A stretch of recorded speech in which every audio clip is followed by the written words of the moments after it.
Құрметті достар, қалдарыңыз қалай? Бүгінгі сабақ бізде ECP ключті қалай аламыз? Яғни ECP ключ соңға барып алуға болады, болмаса өзіңіз интернетпен алуыңызға да болады. Интернеттен алу үшін өз еркіңізбен NCLayer деген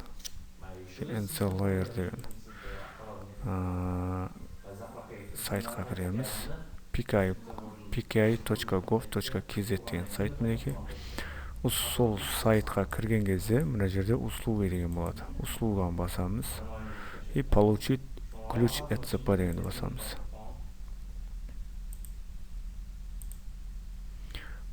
Ключ ECP для физлицо деген басамыз. Егер сіз тоға ECP ключ алатын болсаңыз, онда юрлицо дейсіз. Біз қазір физлицо аламыз, яғни сізде әлде ешқандай ECP ключ жоқ. Сіз бірінші рет ашайын деп жатырсыз. Бірінші рет ECP ключ алайын деп жатырсыз. Сол үшін біз физлицо аламыз. Физлицо. Ең астында подать заявку деген бар. Подать заявку. Так, мына жерге я прочитал деп подтвердить етеміз. Сосын мына жерге код жазамыз. 81 526. Сосын мына жерге ин жазамыз. Қазір инді алайық біз.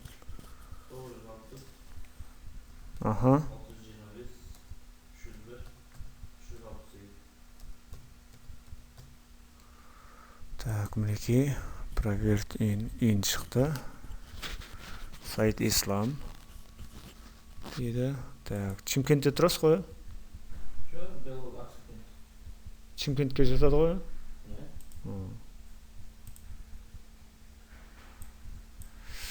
Так, сайт. Так, мына жерге Чимкент деп жазамыз.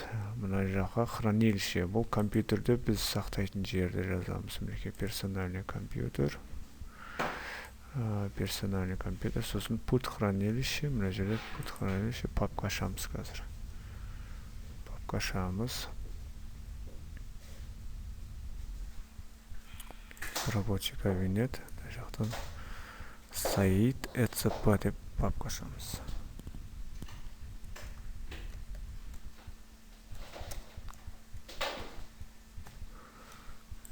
Болды. Соны ашамыз. Болды, мінекей подать заявку. Болды, кетті қазір. Қазір бізге бір қағаз береді. Сол қағазды алып, соңға барасыз. Мен сізге шығарып берем қазір. Мінекей, скачать заявление формата PDF. PDF осыны аламыз. Мінекей. Осы қағазды алып, соңға барамыз. Соңға барамызда активация жасау керек дейсіз. Мен уже ECP ключ ашып қойдым, соны активация жасау керек деп айтасыз, болды. Осы қағазды көрсетесіз, өздері түсінеді.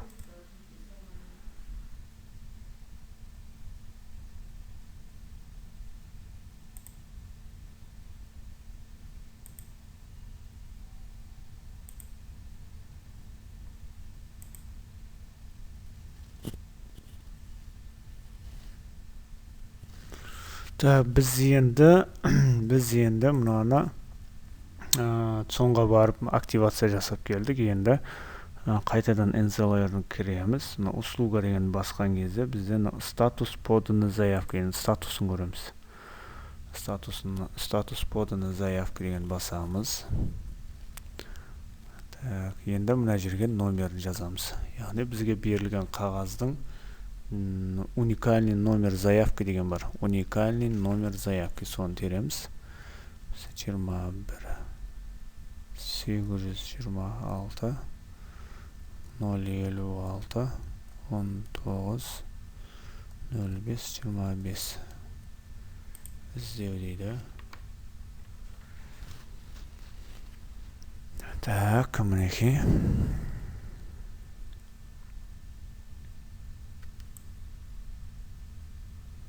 Енді ең астына түсеміз. Ең астына түсемізді, мына жерге пароль жазамыз. Пароль 1 2 3 4 5 6 үлкен z, кішкентай z. 1, 2, 3, 4, 5, 6. Үлкен z, кішкентай z.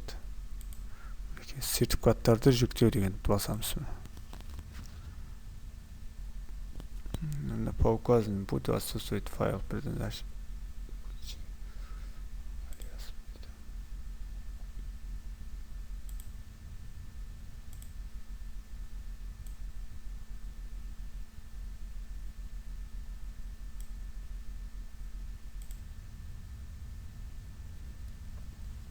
Бізде мына жерде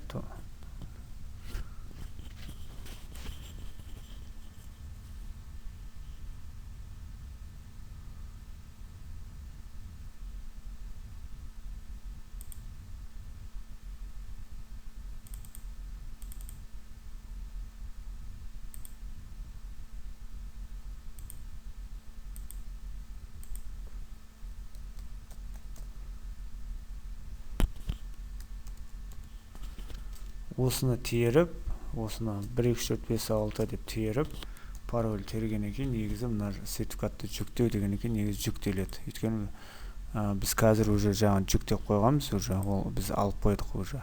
Енді мынау қараңыздар, сайт ECP деген папкеге сохранить еттік қой біз оны қазір.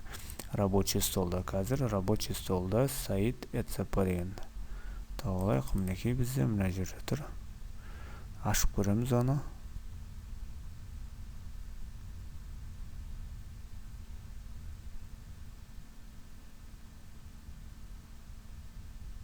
Out ERSA деп тұру керек. Мінекей out ERSA. Out ERSA деп тұрса, уже бізде жүктелді болды. ECP ключ дайын бізде. Түсінікті ғой? Мінекей болды. Біздікі бітті. Сіздерде дәл осылай бітеді. Мынаны тергеннен кейін сертификаттарды жүктеу деген басасыздар, болды. Уже автоматты түрде өзі жүктеледі. Егер мына жерде ECP-да екеуі де ERSA деп тұрса, значит әлі жүктелмеген ол.